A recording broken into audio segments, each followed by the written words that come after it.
سلام الله عليكم ورحمته وبركاته، وأهلا ومرحبا بكم معنا في حلقة اليوم من سكرتير التحرير. تناولت بعض الصحف الأجنبية عدد الأخبار، نبدأها من أخبار استراليا. أمل الأسترالي بيتر غريست يتجدد بعد الإفراج عن صحفي مصر عبد الله الشامي. وكتب موقع بوليتيكو الأمريكي مجلس الشيوخ الأمريكي يقرر قطع المساعدات عن مصر. وبلومبيرج كتبت أن مصر الاستثمار تمنح الملياردير نجيب ساويرس إشارة إعادة الاستثمار. أما عن أبرز ما تناولته الصحف المصرية فكانت جلسة اليوم من محاكمة مرشد الإخوان ونائبه وعدد من قيادات الإخوان جماعة الإخوان المسلمين، حيث ركزت الجرائد على تصريحات نائب المرشد خيرت الشاطر. فكتبت الوطن: الشاطر يخرج عن صمت القفص للمرة الأولى، موعدنا ميدان التحرير. كتبت أيضا اليوم السابع: الشاطر يخرج عن صمته لأول مرة، والله ما هبطل ومش هسيبهم يتمتعوا بفلوسي. وفي قضية أخرى وهي قضية القرن، كتبت اليوم السابع أن مبارك يرسل القبولات لمؤيديه من داخل قفص الاتهام. كما تواردت العناوين في بعض الصحف في حديثها عن حكومة محلب. اليوم السابع: عين الحكومة الحمراء، الوزراء في الشوارع من 7 صباحا. الجمهورية: الحكومة الجديدة في الشارع لمواجهة مشاكل المواطنين. الأخبار: الحكومة في الشارع والشعب متفائل. وفيما يخص شهر رمضان الفضيل، كل عام وأنتم بخير، المصري اليوم تتحدث عن تغيير منظومة الدعم بداية من رمضان. والمصري اليوم أيضا تتحدث عن استمرار انقطاع المياه في الجيزة، والمحافظ هيتحسن إن شاء الله قبل رمضان، وغيرها من الموضوعات الصحفية المختلفة. دعونا في البداية نرحب بضيوفنا الكرام في الاستوديو، الإعلامية الأستاذة آيات عرابي. أهلا بك زيات. أهلا بك أستاذ مجاهد. والكاتب الصحفي الأستاذ سلامة عبد الحميد. أهلا بك سلامة. أهلا أستاذ مجاهد. لو بدأنا بأهم ما جاء في الجرائد أو اللقطة الجديدة هي المحاكمات. نبدأها من اليوم السابع التي كتبت في الصفحة الأولى: الشاطر يخرج عن صمته لأول مرة ويقول والله ما هبطل ومش هسيبهم يتمتعوا بفلوسي. وتستكمل اليوم السابع في الصفحة الثالثة: يخرج عن صمته لأول مرة، مش هنسلم وموعدنا في التحرير. بديع ومتهم الإرشاد يهتفون ضد الجيش والتأجيل لل23 من يونيو. أما جريدة الوطن فتكتب أن الشاطر يخرج عن صمت القفص للمرة الأولى ويتحدث موعدنا ميدان التحرير، وتأجيل محاكمة بديع ونائبه و15 متهما في أحداث الإرشاد إلى 23 من يونيو. المصري اليوم أيضا عن نفس الموضوع: الشاطر أمام الجنايات، هنفضل قاعدين على قلب النظام. واليوم السابع تتحدث في انفراد عجيب بنشر تفاصيل لقاء الشاطر بزوجته في طرة. نائب المرشد بيقول لزوجته عقب علمه بالتحفظ على محلات زاد: مش هسيبهم يتمتعوا بفلوسي، ولاد كذا وبكرة تشوفي. أما انترناشونال بيزنس تايم البريطانية كتبت عن مصر: الحكم بالإعدام على 12 من مؤيدي الإخوان المسلمين. الأخبار كتبت: إحالة 12 إرهابيا في مقتل اللواء فراج للمفتي. أما اليوم السابع فكتبت: إحالة 12 متهما بقتل اللواء نبيل فراج بكرداسة للمفتي والحكم 6 أغسطس. أما الوفد فكتبت: إحالة أوراق 12 إخوانيا قتلوا اللواء فراج في كرداسة إلى المفتي. وفي قضية أخرى اليوم السابع تنشر نص التحقيقات مع 13 قاضيا بهيئة قضايا الدولة لانتمائهم لقضاء من أجل مصر. يكشف التحقيقات: كونوا جماعة بالمخالفة للقانون وتلقوا تمويلا من الإخوان ومنافع مادية وامتيازات عينية، واستهدفوا المساسة بسمعة وحياد ونزاهة القضاء المصري.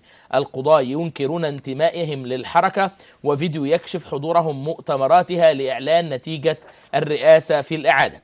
اليوم السابع في محكمة القرن: مبارك يرسل القبولات لمؤيديه من داخل قفص الاتهام. الرئيس الأسبق يظهر مبتسما بين ابنيه. ودفاع الشاعر يطلب ضم تحقيقات الماريوت لإثبات وجود مؤامرة من قطر ضد مصر. المصري اليوم: الدفاع في محاكمة القرن يستعرض 32 مقطع فيديو لإثبات خيانة الإخوان.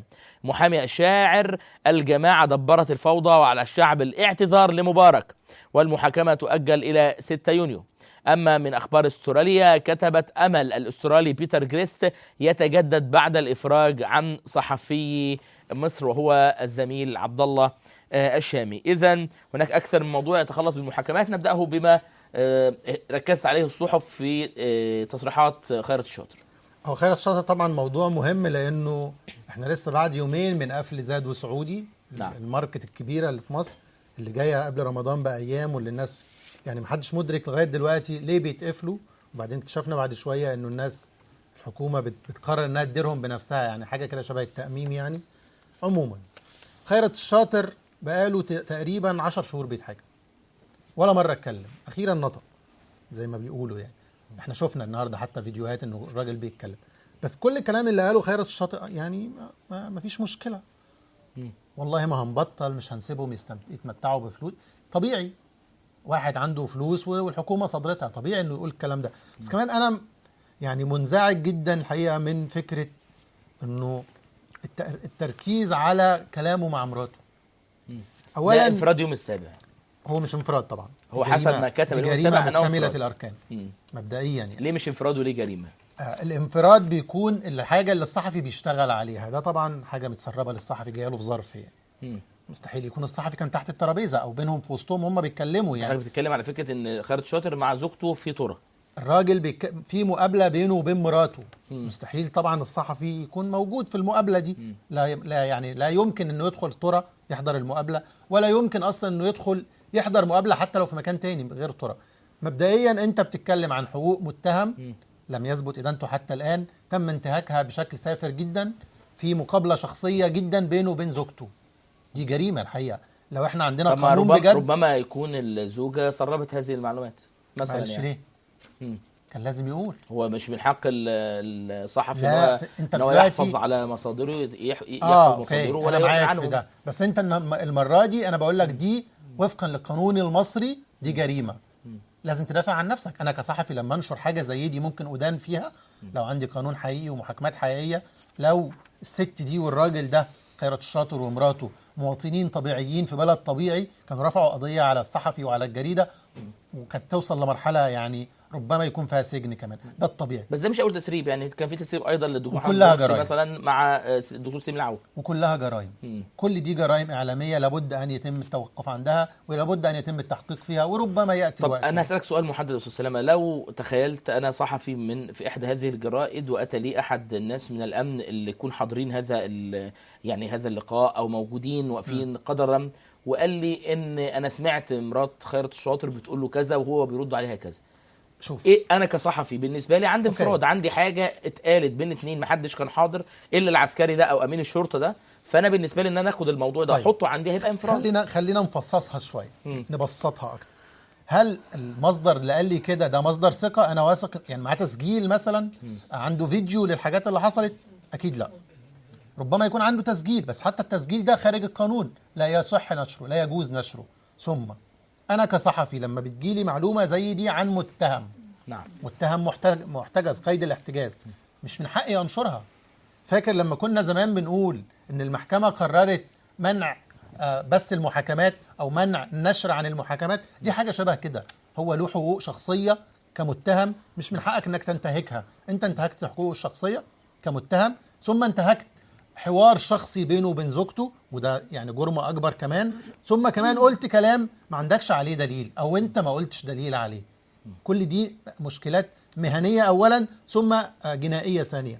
لكن كمان يا سيدي ماشي، خيرت الشاطر دلوقتي يتم تشويهه وعايزين نثبت ان هو الراجل بيشتم النظام والدوله وكل الكلام الحلو ده، ماشي. هل احنا دلوقتي امام محاكمه حقيقيه لخيرت الشاطر؟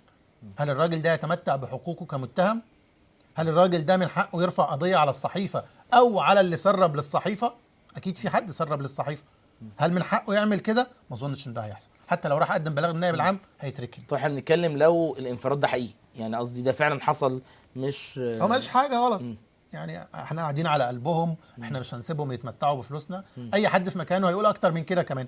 انا كمان مستوقفني جدا المنقول في اليوم السابع برضو عن بديع والمجموعه اللي معاه في مجموعه مكتب ارشاد المتهمين. الناس بيهتفوا ضد الجيش، وده يعني الناس يعني في استنكار انه الناس بتهتف ضد الجيش.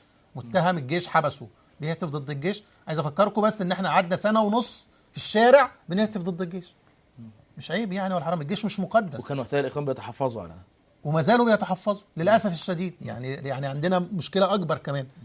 ما علينا. بص، المحاكمات احنا مش مصدقين، وحتى لو صدقنا اظن ان القانون مش مطبق في مصر اصلا، بدليل كل اللي حصل قبل كده. فيه 500 حكم عليهم بالاعدام و600 حكم عليهم بالاعدام والكلام ده كله. انت دلوقتي بتكلمني عن محاكمة صورية يتم يعني بروزتها في الجرائد في الصفحات الأولى. هل الموضوع ده في الجرائد العالمية وفي وكالات الأنباء واخد نفس الصيغة دي؟ لا طبعا، لأن الناس بتتكلم صح. طب خلينا ناخد من كلام حضرتك ما نشر في انترناشونال بيزنس تايم عن الحكم بالإعدام على 12 من مؤيدي الإخوان المسلمين. هو الحقيقة أنا حابة أعلق الأول لأن الأستاذ سلامة يعني ذكر إنه بالنسبة لموضوع خيرت الشاطر إنه انتهاك حقوقه إنه يتم نشر ما دار بينه وبين زوجته، وأنا عايزة أسأل يعني حضرتك وحتى الجمهور نفسه، يعني من إمتى لم يتم انتهاك حقوق الإنسان في مصر؟ منذ أن قام الانقلاب العسكري في مصر منذ 3 من يوليو وحتى الآن، وكل يوم ينتهك حقوق الإنسان. إذا ما كانش المساجين في سجون الانقلاب ففي الشارع، فيعني من امتى اصلا ما بيتمش انتهاك حقوق الانسان؟ واحنا لسه هنتكلم على حقوق الانسان. هو نفسه يعني السيسي قال ما تكلمونيش عن حقوق الانسان لمده 25 سنه، يعني في ايماء منه وايحاء منه انه كل يوم هيتم انتهاك لحقوق الانسان، ولولا اصلا ضغط الحكومات الغربيه عليه في الوقت الحالي والتقرير حقوق الإنسان الأخير اللي بيثبت انتهاك حقوق الإنسان في مصر بدرجة كبيرة، ما كانش هيتحرك حتى في موضوع تحرش المرأة. فيعني احنا مش عايزين نتكلم بقى على حقوق الإنسان والحاجات دي، لأن دي تعتبر نغمة مش هيسمعوها أصلا مننا أساسا يعني. ولكن نيجي للموضوع الحكم بالإعدام على 12 من مؤيدي الإخوان المسلمين. المرة دي ما في مش من الإخوان المسلمين، ناخد بالنا شوية من العنوان، من مؤيدي الإخوان المسلمين، كما لو كان الحكم المسيس السابق بإعدام، وده حالات إعدام جماعية، يعني الحقيقة بتعمل حركة يعني حالة من الاستهجان العالمي ضد ما يحدث في مصر. يعني القضاء في مصر الآن أصبح أضحوكة العالم، يعني أصبح حذاء في أرجل الانقلابيين، هو ده بالظبط. يعني احنا بنتحفظ بس على لفظ حذاء، ولكن يعني لانه في احترام لكل بالتاكيد طبعا، مع الاحترام لكل الناس الشرفاء اللي موجودين، اكيد في قضاة شرفاء موجودين، ولكن احنا بنتكلم على حالة، احنا بنتكلم على قضاء مسيس. اعتقد انه يعني اول مرة تحصل في التاريخ يعني احكام اعدام جماعية. ولكن نروح حادثة دنشواية كان برضو احكام جماعية. ما هو اصل هو يظهر كان احتلال في وقتها، كان احتلال، واحنا برضو دلوقتي في احتلال. ولكن نروح للانترناشونال بيزنس تايم البريطانية، بتقول حكم على اعدام 12 من مؤيدي الاخوان، والتفاصيل هم طبعا سردينها بطريقة يعني روتينية بحتة، انه محكمة مصرية حكمت بالاعدام على 12 من انصار الاخوان المسلمين لاتهامهم بإطلاق النار على الشرطة وقتل اللواء نبيل فراج. يعني خد بالكم بقى، في حاجة هنا مهمة قوي، 12 بيتم إعدامهم لقتل شخص واحد فقط. يعني هي رسالة، لأن في عدد من التهم، من ان فكره التحريض واستخدام العنف وتجدير السلم العام ومقاومه الشرطه وقتل. أنا مش محاميه وما افهمش كتير في المحاماه ولا في القضاء ولا في القانون ولا في الحاجات دي، ولكن كل تهمه من اللي حضرتك بتقول عليهم دول، التحريض وقطع الطريق واطلاق الرصاص وإحازة اسلحه، كل حاجه من دول لها تهمه. ما تقوليش انه علشان يعني التهم دي ياخدوا اعدام، والا فين بقى الناس اللي شغاله بلطجه من اول ثوره 23 يناير واللي احنا من 25 يناير لحد دلوقتي؟ فين الكلام ده كله؟ الناس اللي بيبلطجوا كل يوم وبيقتلوا وبيقطعوا الطريق وبيضربوا نار يعني الحاجات دي كلها فين؟ يعني احنا شفنا ناس كتير يعني بالصور يعني ماسكين سلاح وبيقتلوا يعني مش معقوله يعني. ولكن عموما يعني ده الوصف بتاع الانترناشونال بيزنس تايم البريطانيه، وقال انه ال 12 دول كانوا من ضمن 23 متهم وفي 11 منهم هاربين. المجله الحقيقه اوردت بعض المعلومات المهمه جدا عن مصر، قالت انه منذ الانقلاب والسيسي ورجاله يواصلون حملاتهم الامنيه ضد انصار الرئيس محمد مرسي. حقيقه تانية اوردوها انه السيسي فاز في الانتخابات الأخيرة ب 96% من الأصوات، اللي راحوا الانتخابات ضد منافسه حمدين صباحي، ان الاخوان المسلمين تم ادراجها كمنظمه ارهابيه من قبل الحكومه المصريه، وتم الحكم على 683 من اعضائها في اكبر عقوبه اعدام جماعيه في التاريخ. يعني هم ده اللي هم ايه حسب الانترناشونال بزنس البريطانيه. طيب لو احنا خدنا نفس الموضوع لكن في الصحافه المصريه، استاذ سلامه، تباينت الاوصاف ما بين الاخبار واليوم السابع والوفد، واحنا جبناهم على سبيل المثال وليس الحصر، ما بين حاله 12 ارهابي في مقتل، ده اللي كتبته الاخبار. اليوم السابع حاله 12 متهم بقتل اللواء، الوفد كتبت حاله اوراق 12 اخوانيا قتل اللواء. ايهما كان ادق من حيث التوصيف؟ هو كله متوزع، يعني هو بس الشباب حبوا يجودوا كل واحد بطريقته. يعني هو بيان متوزع على الجميع وكل واحد خد منه الجزء اللي يعجبه. الاخبار بتقول ارهابي، الجمهوريه والمصري اليوم واليوم السابع بيقولوا متهم، وده التعبير الاصح، لانه لسه هم متهمين لم يدانوا بعد. نعم. حتى بعد الحكم بالاعدام لسه في استئناف ونقض. والاهرام قالت قتله. يعني ربما الوفد بس اللي قالت ارهابيا اخوانيا. صحيح. واظن انه موضوع اخوانيا ده بقى يعني شيء مستهجن دلوقتي، حتى هم نفسهم بطلوا يتكلموا عنه، لانه اكتشفوا شويه انه وهم الاخوان ده بقى كبير قوي، فعايزين نداريهم شويه. بس الوصف الدقيق هو فكره المتهم. هو ما زال متهم الى ان يصدر حكم نهائي، لم يصدر بعد.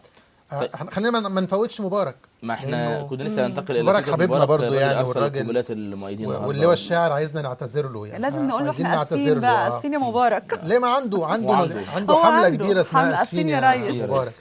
لكن الحقيقه الموضوع فيه شويه كركبه كده. مبارك عمال يحدف بوس للناس وحاجات، وفي ايه؟ في حاجه يعني في مناسبه الايام دي لها علاقه بالبوس والاحضان يعني عيد ميلاده جاي بقى، يمكن عشان رمضان بقى، قبل رمضان داخلين على صيام وكده، ونص رجب ونص شعبان وحاجات كده. يعني ربنا يديله الصحه. الاستاذ مبارك ده بيبسطنا برضه، يعني كل فتره كده بيعمل لنا حركات لطيفه. انا بس مستوقفني انه اللواء اسماعيل الشاعر كان راجل لطيف قوي على فكره، كنا بنشوفه طول الوقت. فاكره كانوا بيضربونا وهو بيقابلنا يضحك معانا، يعني كان لطيف الحقيقه، دايما قاعد في وسط الميدان وكان حبيب الناس كلها. الراجل بيتكلم عن مؤامره من قطر، انه ثوره 25 يناير كانت مؤامره من قطر.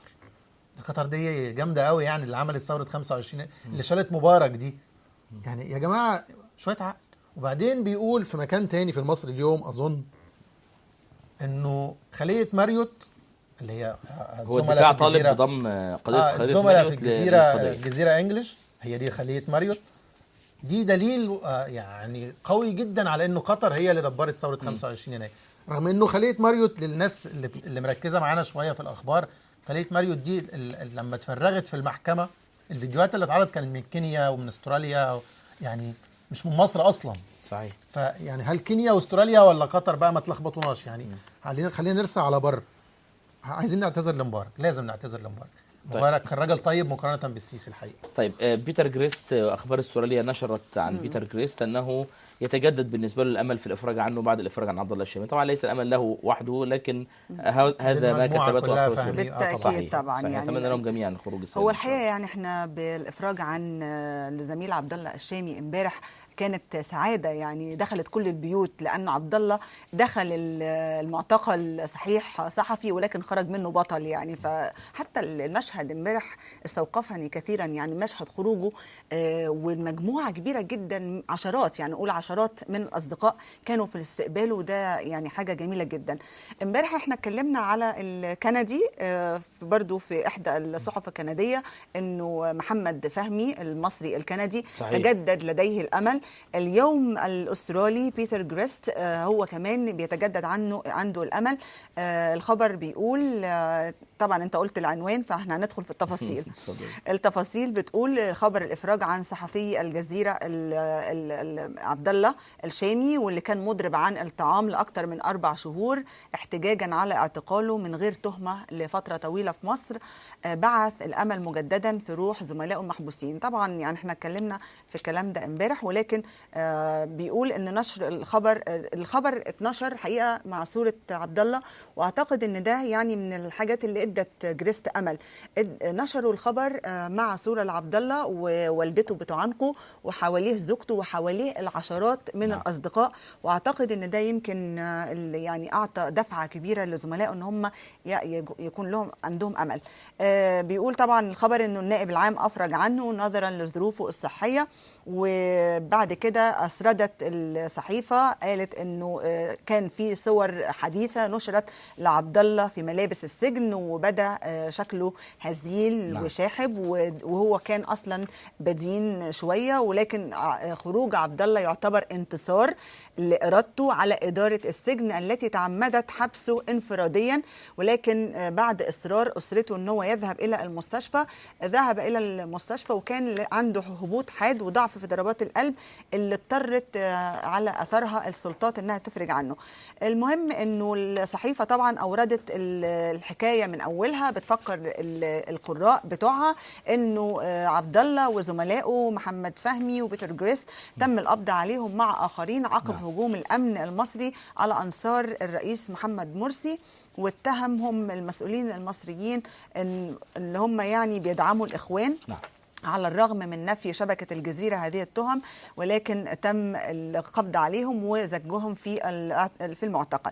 بتقول كمان الصحيفة انه نفس الشيء حصل عند الكندي زي ما قلنا امبارح، جاء في الصحف الكندية محمد فهمي هو كمان عنده امل، ولكن هي اوردت هنا الحقيقة معلومات عن محمد فهمي اعتقد ان الناس ممكن تحب تسمعها. ان محمد فهمي صحته هي كمان سيئة جدا في المعتقل، وعنده إصابة كبيرة في كتفه، يعني بيقول إن الإصابة دي ساءت بسبب عدم الرعاية الصحية الكافية في السجن، ولكن يعني ما فيش لا من مجيب، يعني ما فيش أي حد بيستجيب لطلباتهم.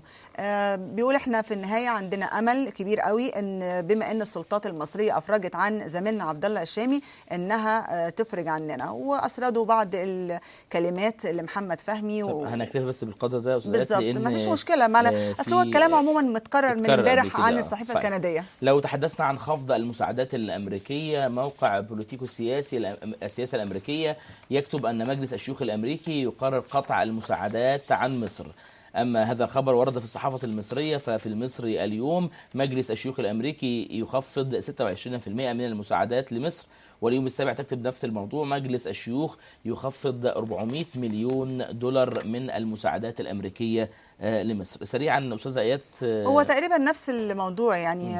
طبعا جريدة صحيفة بوليتيكو الأمريكية أو السياسي قالت العنوان الرئيسي مجلس الشيوخ الأمريكي يقرر تخفيض أو يقطع المساعدات لمصر، ولكن في التفاصيل هو نفس اللي أوردته الصحف المصرية، إنه لجنة الاعتمادات بمجلس الشيوخ. وأنا الحقيقة قبل ما أجي علينا على طول كنت بسمع الجلسة ويعني سمعتها كلها. هو طبعا بيقرر خفض المساعدات لمصر بواقع 400 مليون دولار، وده بيعادل 26% من إجمالي المساعدات الأمريكية لمصر. تحت أي بند يا أستاذ آيات؟ يعني لماذا الخفض يعني؟ لماذا الخفض؟ هو لأنه كل المساعدات اللي هي هتيجي في الوقت الحالي ده اللي قال إنها تكون مساعدات فقط لمساعدة مصر لمواجهة الإرهاب، ولكن أي مساعدات عسكرية أخرى ده اللي هيتم توقيفه، لكن أي مساعدات تانية تتجه إلى معالجة الأزمات المتعلقة بالإرهاب هو ده الحاجة الوحيدة اللي هم سامحين بيها دلوقتي.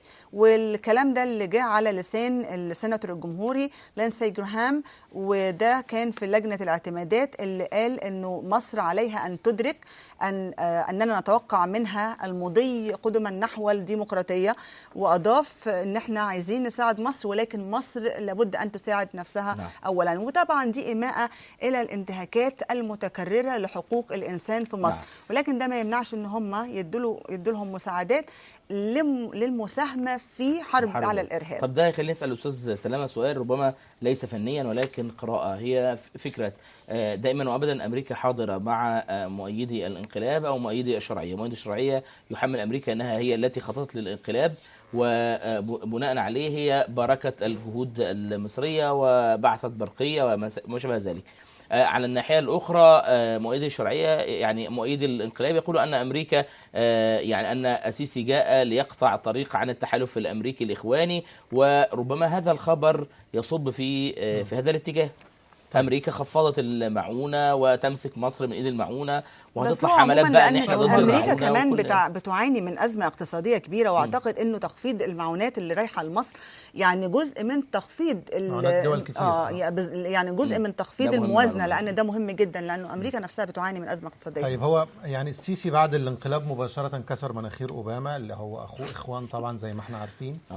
فالخطة دلوقتي إنه احنا عايزين نكمل في اللعبة دي، كانت لطيفة.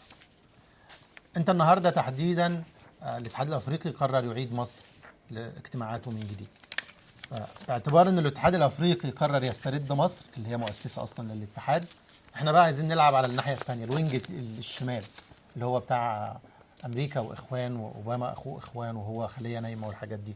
بس كمان يا جماعه خلينا نركز انه امريكا مش بتاعت حد، لا بتاعت مرسي ولا بتاعت السيسي، امريكا بتاعت مصلحتها وبس.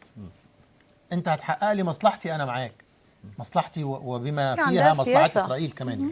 طبيعي يعني. لكن هل احنا بقى يعني الخبر ده اللي هو محطوط صفحتين، صفحه اولى في جريدتين بس، اهرام طنشته والاخبار طنشته لانه يعني مش لطيف بالنسبه لنا، هل ده معناه ان احنا رايحين على ايام سودة؟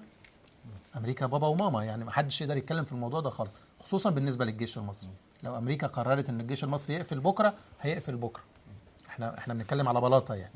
فهل احنا داخلين على ايام سيئه؟ لا. في ناس تانية هتدعم، السعوديه هتدفع القرشين والامارات هتلم لنا قرشين، الامور لطيفه ما تقلقوش. لكن امريكا بتلعب مع مين؟ امريكا بتلعب مع امريكا، لا مصر ولا اخوان ولا سيسي ولا اي حد. محدش يعول على امريكا، امريكا تبحث عن مصالحها فقط. نعم. لو ذهبنا الى عدد من الاخبار سريعا فيما يخص السيسي، الاهرام كتبت على الصفحه الاولى: الرئيس يبحث ترسيم الحدود الجديده للمحافظات. المصري اليوم على الصفحه الثالثه: السيسي يكلف الري بوضع رؤيه شامله لسد النهضه. وتنقل الوطن عن السيسي: ستقطع يد المعتدي على النيل. اليوم السابع: الرئاسة تطالب الداخلية بإمدادها بتقارير يومية عن حالات التحرش. المصري اليوم: السيسي يطالب الحكومة باسترداد الأراضي والشقق المغتصبة. أما فيما يخص حكومة محلب، فبلومبرج كتبت أن مصر للاستثمار تمنح الملياردير نجيب ساويرس إشارة إعادة الاستثمار. الأخبار تكتب: الحكومة في الشارع والشعب متفائل. وزير الصحة يعتذر للمرضى عن غياب الأطباء ويقيل مدير مستشفى ناصر بسبب الإهمال. أما جريدة الوطن: حكومة انتباه. التموين: إلغاء دعم الطاقة عن المصانع وإقالة مدير مستشفى للإهمال. عارف إن الرز التموين ما يتاكلش، وأول يوليو سيشهد مفاجأة. اليوم السابع: عين الحكومة الحمراء. الوزراء في الشوارع من 7 صباحا. وزير الصحة يقيل مدير مستشفى ناصر العام بشبرا ويستدعي مديري المصريين ورمد الجيزة. ووزير الداخلية ومحافظ القاهرة يقودان حملة إزالة الإشغالات في العاصمة. وزير التنمية المحلية: البدء في إعادة ترسيم الحدود للإعلان عن المحافظات الجديدة. إيه علاقة الحدود بالمحافظات؟ وتعيين يعني نواب وتعيين نواب المحافظين ووزراء خلال أيام. روزا اليوسف: حكومة محلب تبدأ خطة الانتشار السريع. الخارجية: شكري يتجه إلى السعودية ويلتقي أبو مازن. الأوقاف: جمعة يدعو لمؤتمر عالمي ضد التطرف. الشروق: ثاني أيام حكومة محلب، إبراهيم يتفقد الأقسام، وضاحي في مترو مبابة، وعدوي في المصريين. الجمهورية كتبت على الصفحة الأولى: الحكومة الجديدة في الشارع لمواجهة مشاكل المواطنين، تسوية ديون الفلاحين، استرداد أراضي الدولة، ومشروع تشغيل الشباب. المصري اليوم: الحكومة على خطى الرئيس، السيسي يبدأ العمل فجرا، والرئاسة تلقى تمام الوزراء في 7 صباحا، يعني تمام الوزراء 7 الصبح. المصري اليوم: الحكومة طوارئ من أول يوم. واليوم السابع: حكومة 7 الصبح تظهر العين الحمراء في أول أيام العمل بعد حلف اليمين. وزير الصحة يقرر إقالة مدير مستشفى ناصر العام بشبرا ويستدعي مديري المصريين ورمد الجيزة وعقب جولة مفاجئة. واليوم السابع: التموين والبترول تنسقان لتوفير اسطوانات البوتاجاز. اليوم السابع: وزير الداخلية يصرح: الرئيس السيسي طلب مني تطبيق القانون بدون أي استثناءات. اللواء إبراهيم: تسلمنا أسلحة جديدة لدعم وحدات التدخل السريع ومعدات للكشف عن المتفجرات. اليوم السابع: جولة مفاجئة لمحافظ القاهرة بميدان رمسيس وشبرا. والأهرام: حكومة الإيقاع السريع، نقل الباعة الجائلين إلى جراش الترجمان وجهود لاستعادة 70,000 فدان. الأهرام تنقل عن صبحي وزير الدفاع خلال لقائه برجال المنطقة المركزية: القوات المسلحة ستظل درع الأمة وحصنها المنيع. الأخبار: مساعد وزير الداخلية لقطاع حقوق الإنسان قسم لمكافحة جرائم العنف ضد المرأة بمديريات لضبط المتحرشين. والوطن تنقل عن لبيب: حركة محافظين محدودة خلال أيام ونواب شباب للوزراء. روزا اليوسف تنقل أيضا عن عادل لبيب أن حركة محافظين محدودة خلال أيام وزير التنمية المحلية ترسيم حدود جديدة بين المحافظات وحملة لإعادة رونق مصر. والشروق: وزير الآثار للشروق يقول: أستطيع استعادة الآثار المهربة بمكالمة تليفون. وروزا اليوسف تنقل عن محلب: نقل 3000 بائع متجول إلى الترجمان. وروزا اليوسف أيضا: الأسبوع المقبل مصر في اجتماع وزراء مياه النيل بالخرطوم. وفي روزا اليوسف أيضا: مسيرة لسائق التاكسي الأبيض بالسيارات من الوزراء إلى الاتحادية للمطالبة بحل مشاكلهم. أما التحرير: الوزراء الباقون من الحكومة المستقيلة صرحوا في مؤتمرهم بأنهم سيفعلون كل الأشياء الجميلة، فماذا كانت مهمتهم طوال الأشهر الماضية؟ سؤال مشروع. لو بدأنا مع السيسي والأستاذ سلامة.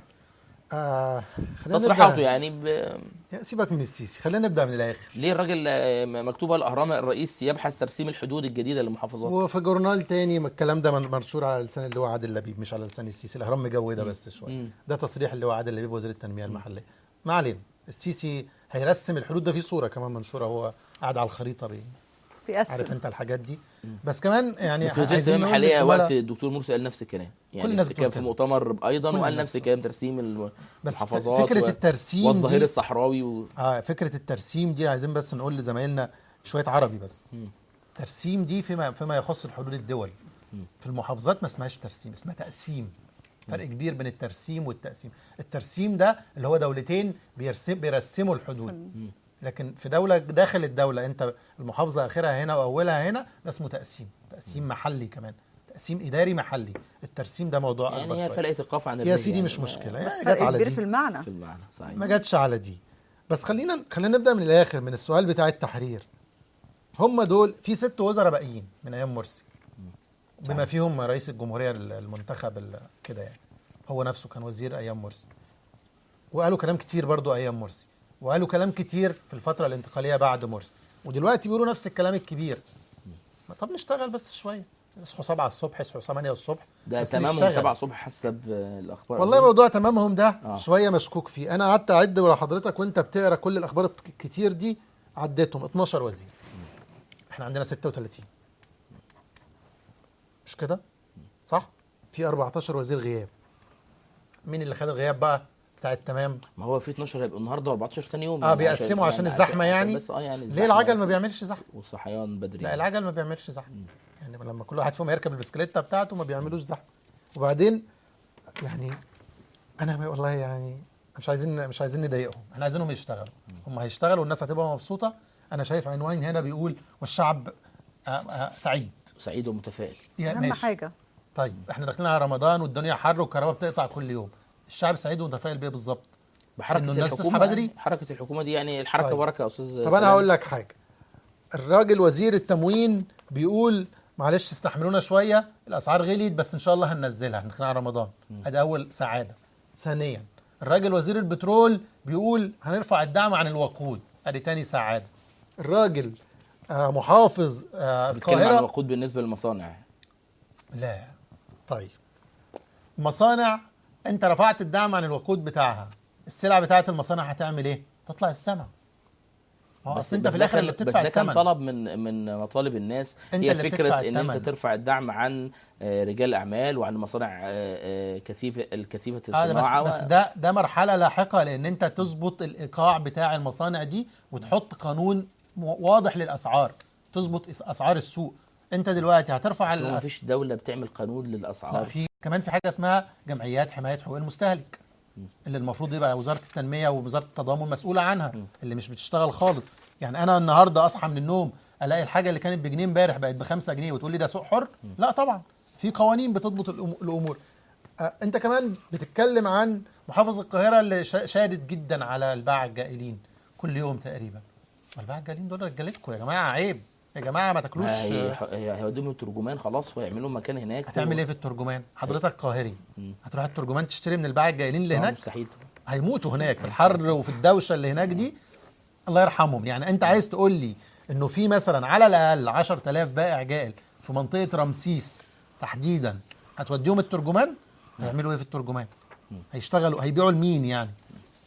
السيد السيسي قرر انه يصحي الوزراء بدري. يا سيدي مش عايزينهم يصحوا بدري، عايزينهم يشتغلوا بالليل في الطراوه، عشان يعني برضه تبقى الدنيا لطيفه ويبقوا مبسوطين، عشان هي مش هيشغلوا التكييف. هو يصحيهم الفجر وفي قيلوله، يعني هيناموا القيلوله بعد مش هيصحوا بعد القيلوله، مش هيصحوا، لا مفترض بقى عشان يعيد النشاط مره اخرى يا استاذ سلام. يا جماعه الموضوع مش ميديا، الموضوع شغل، يا نشتغل يا نتكلم. انتوا بتتكلموا ماشي. لضيق الوقت استاذه ايات، بلومبرج كتبت ان الملياردير نجيب ساويرس اخذ اشاره عوده الاستثمار مره ده صحيح، ده صحيح.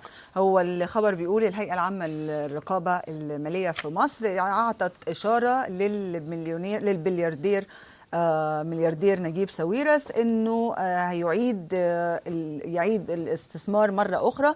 وقالت بعد كده انه رئيس الهيئه العامه للرقابه اللي هو الاستاذ شريف سامي اعلن ان الهيئه وافقت على عرض الشراء الاختياري المقدم من قبل نجيب ساويرس ومجموعه بيلتون المصريه لشراء 20% من اسهم المجموعه الماليه هيرمس بسعر 16 جنيه، وده بيعادل 2.24 من الدولار للسهم، يعني $2.24 يعني. والحقيقه رئيس المجلس الهيئه العامه او اداره المجموعه رئيس مجلس اداره المجموعه الهيرمس اللي هي منى ذو الفقار، وده هنا موجود، اشارت الى ان حصه ساويرس نفسها المعروضه هي 18% وحصه بيلتون 2%. وقالت ان الصفقه دي لن تؤدي الى اي تغيير الا انها ستؤدي لن تؤدي لاي اندماج مع اي جهه اخرى. فده باختصار شديد. طيب. يعني لضيق الوقت سنمر سريعا على اخبار متعلقه بتحالفات الانتخابات البرلمانيه. اليوم السابع كتبت كلهم باعوك، باعوا عمرو موسى، انسحاب البدوي وموافي يكتب شهاده وفاه التحالف، والعوده المرتقبه لشفيق تسحب من رصيدي، وسامح عاشور يتحدى بالنقابات والتكتلات الجديده تاخذ من حصته. اليوم السابع ايضا مشاورات بين تحالف صباحي والوفد والمصريين الاحرار للتنسيق في انتخابات النواب، ربما هذا هو الخبر الجديد. اليوم السابع احمد شفيق يقول الحديث عن رفض السيسي عودته لمصر شائعات حقيره. الوفد تكتب في اجتماع الهيئة البرلمانية السابقة للحزب الرئاسي البدوي، الوفد يطالب بإعادة النظر في قانون الانتخابات، والحزب يناشد الرئيس عرض القانون بعد تعديله على المحكمة الدستورية. القانون بوضعه الحالي يشكل عائق أمام أحزاب ويعرقل مسيرة الديمقراطية. التحرير صراع الأحزاب والمستقلين على دوائر مجلس النواب. المصري اليوم تكتب عن تغيير منظومة الدعم بداية من رمضان. المصري اليوم أيضا تتحدث عن استمرار انقطاع المياه في محافظة الجيزة، والمحافظ يصرح هيتحسن قبل رمضان إن شاء الله. الوطن تكتب منع برهامي ومخيون وحسان ويعقوب وأبو إسحاق من المنابر. وروزا اليوسف التعبد محمود والتمييز مرفوض. انتشار الملصقات الدينية محاولة لإسقاط الدولة في فخ معاداة الدين. أحمد بان بيقول إن جماعة التبليغ والصوفية وراء انتشار الملصقات وهناك من يحاول استغلاله. اليوم السابع 430 ألف مواطن طلبوا الحصول على العدادات الكودية للعشوائيات، البدء بالمرحلة الأولى في الأدوار المخالفة بعقارات بها عدادات كهرباء. اليوم السابع أهالي غرب اسكندرية يواجهون الموت بأمراض الصدر. الكلام اسم الدواء يعني الرخيص يتم تخزينه وسط الكتلة السكانية ويهدد الصناعة المصرية. وتقرير علمي التلوث الناتج عنه 3 أضعاف المسموح به قانونا. مصانع أسمنت أجنبية تستورد خامات تصيب بالتحجر الرئوي وتطاير الغبار خلال عمليات النقل خطير جدا. روزا اليوسف 40% تخفيضات في أسعار السلع، واللحوم تتراوح ما بين 29 جنيه و45 جنيه للكيلو و14 جنيه 75 قرش للدواجن. أما آخر ما ورد في مواقع الإخبارية، بوابة يناير ترد بالفيديوهات على دفاع محاكمة القرن، الداخلية قتلت الثوار. وتطرح سؤال هل تسقط الداخلية السيسي كما أسقطت من قبله؟ ودقيقة حداد لميادة أشرف في حفل تخرج دفعة 2013 كلية إعلام جامعة القاهرة. وبالفيديو دفاع الشاعر يتهم المراسلين الأجانب بقتل المتظاهرين في 25 يناير.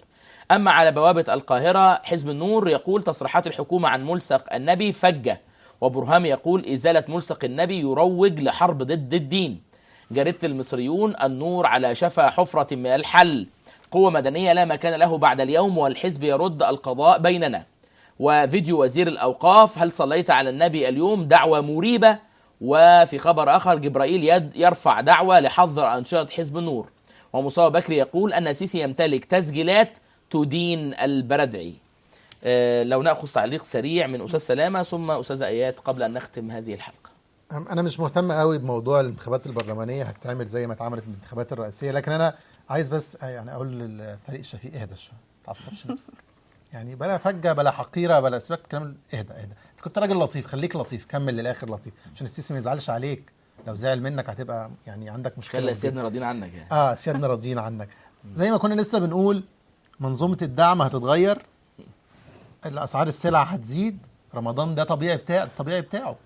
رمضان يا جماعة، انتوا نسيتوا رمضان ولا ايه؟ رمضان ده كل سنة بيبقى كده. محدش كلمنا عن ضبط الأسواق، محدش كلمنا عن انه الوزراء والمحافظين بينزلوا الشوارع. المحافظ والوزير مش هيعمل حاجة في الشارع، ما يعرفش يعمل حاجة طالما مفيش قانون ومفيش تطبيق للقانون. الأمور هتفضل سايحة كده. فيما يخص حزب النور، ألف مبروك، احنا فرحانين لكم قوي والله العظيم، والله ورحمة أبويا وأمي. شفت اللفظ المصري العظيم ده؟ أنا فرحان من أي جهة؟ جدا من أي حاجة يعني؟ جدا. لحله حلوا؟ لا مش هيحلوهم للأسف، يا ريتهم هيحلوهم. هو في يعني ده الناس رايحة على السجن قريب إن شاء الله. ربنا يحفظ الجميع يا رب. أستاذ آيات. الحقيقه يعني ليا تعليق بسيط في الختام على الاحكام الاعدام الجماعيه، انه الاحكام دي هدفها الاول والاخير ارهاب الثوار، انهم ما ينزلوش الشارع، وزي ما قلنا قبل كده ان هي عباره عن احكام مسيسه. ولكن انا شايفه ان الثوره مستمره. هذه العمليات الترهيبيه لن تجدي مع الثوار مصممين على استكمال الطريق في طريقهم المرسوم بدقة، وهو إسقاط الانقلاب. شكرا للإعلامية الأستاذة آيات عرابي، والشكر موصول للكاتب الصحفي الأستاذ سلامة عبد الحميد. وأشكركم على طيب المتابعة أعزائي المشاهدين. نلقاكم غدا في طبعة جديدة من سكرتير التحرير، وسلام الله عليكم ورحمته وبركاته.